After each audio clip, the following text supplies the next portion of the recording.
রাহুলের পথে বাধা, কুয়াশা নাকি প্রশাসন দায়ী? পোস্টে কংগ্রেস কর্মীরা, কাঠগড়ায় রাজ্য প্রশাসন।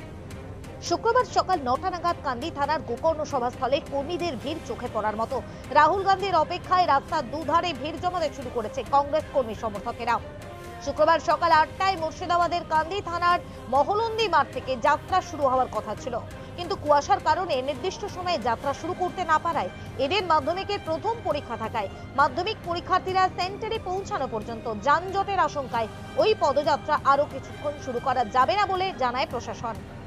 আমাদেরকে অবরোধে নামতে হলো, বাধ্য হয়ে নামলাম, কারণ সকাল পৌনে 8টা থেকে শুরু করে সকলের প্রিয় রাষ্ট্রনায়ক রাহুল গান্ধীজি আমাদের এই যাত্রা শুরু করার জন্য ওয়েট করছেন, তিনি প্রস্তুত হয়ে আছেন।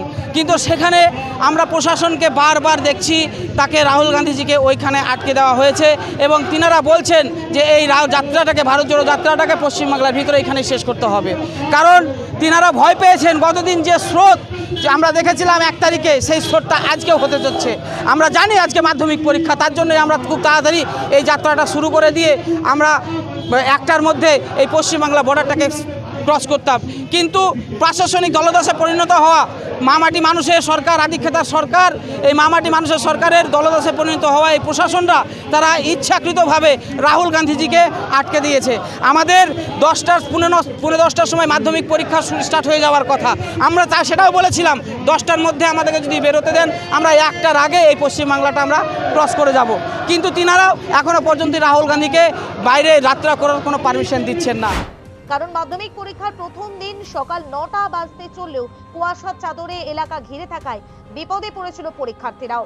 কার্যত এই কারণে রাহুল গান্ধীর ন্যায় যাত্রা কিছুক্ষণ থমকে থাকায় রাহুল গান্ধীর কর্মসূচিতে বাধা সৃষ্টি করেছে প্রশাসন। এই অভিযোগ তুলে কান্দি সাঁইথিয়া রাজ্য সড়কের গোকর্ণ মোড়ে রাস্তা অবরোধ করে বিক্ষোভ দেখাতে শুরু করে কংগ্রেস কর্মী সমর্থকেরা।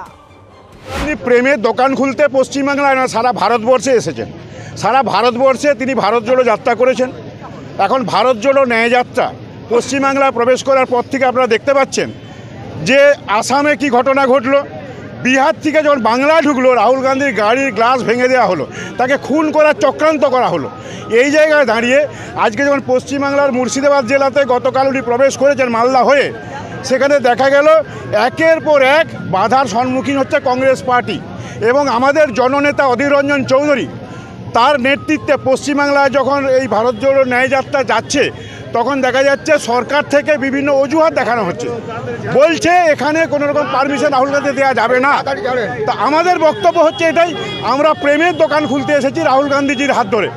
সেখানে মানুষ চাইছে যে ভারতবর্ষের এই ন্যায়যাত্রা একটা খাঁটি, এই পশ্চিমবাংলাকে আবার নতুন করে রূপ দেখাবেন এই কংগ্রেস পার্টি। সেই যাত্রাকে একেবারে স্তব্ধ করে দেওয়ার জন্য পশ্চিমবঙ্গ সরকার বদ্ধপরিকর হয়ে গেছে। আমরা তাই পথ অবরোধে বসেছি, এই পথ অবরোধ চলবে, সারা পশ্চিমবাংলা জুড়িয়ে চলবে। কি নাম? শ্যামল ঘোষ।